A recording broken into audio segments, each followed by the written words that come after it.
تاج و تخت مال تو یا من نیست، مال مردم عزیزم. مردم؟ بله برادرم. انگار آدمای محترمی هستن، در حالی که فقط یه مش آدم خشن و بی سواد و نادونن که از خداشون شلاق بخورن. تو اینجا چی کار میکنی ها؟ داری بین مردم منو از خودت محبوب تر میکنی. شاید سالا طول بکشه، ولی بالاخره به خاطر کارایی که در حق این مردم کردی شر تو کم میکنن. هر کسی که از همین وطن ناشکری میکنه. برادران و خواهران عزیزم، من برای آموزش اینجا. زمانی که انقلاب فرا رسیده، طی سالیان دراز مردممون تحت سلطه برادرم عذاب کشیدن. خودتون رو آزاد کنید، قیام کنید، ما رو آزاد کنید. الان زمان انقلابه.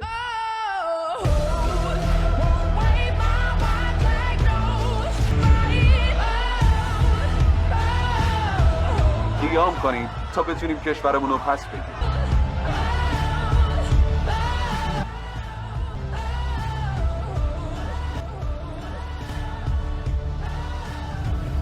اخبار BBC در این بخش خبری. کودتایی در حال انجام. تمام افراد رو مسلح کنید. تمام گردانا رو جمع کنید.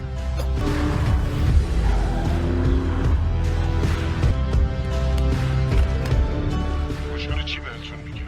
برای اسکورت من جنگنده بفرستید. به جای مهمات عادی از سرین بی ایکس استفاده کنید. هر وقت گفتم شروع کنید.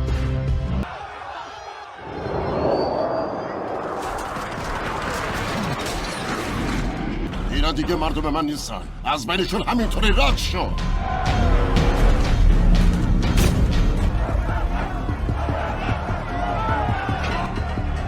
چرا حرکت نمی کنید؟ بله حتما الان.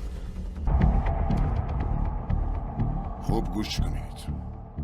دشمنمون خودمونی. باید نقاط ضعف و هدف بگیریم، نه نقاط قوت. بیمارستانا برای از بین بردن امنیت، مدارس برای از بین بردن آینده، جوونا برای از بین بردن امید. صبر کنید، شروع برید کنار. همین الان شروع کنید. گفتم شروع. به من ملحق شید برادرم، تا مجبور نشید مردم خودتون رو بکشید. به ارتش بگید که از اون قایق فاصله بگیره. با هم دیگه صلح و آرامش رو برای کشورمون به ارمغان میاریم.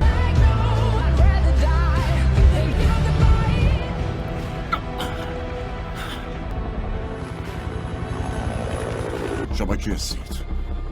هیچ کس. مراد!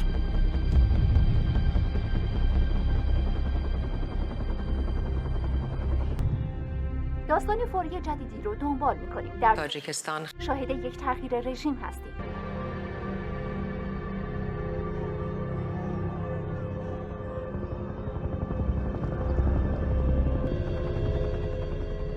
تو رو میشناسم. چی کار میخوای بکنی؟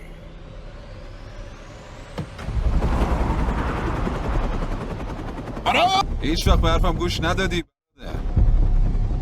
همینجا منو بکش.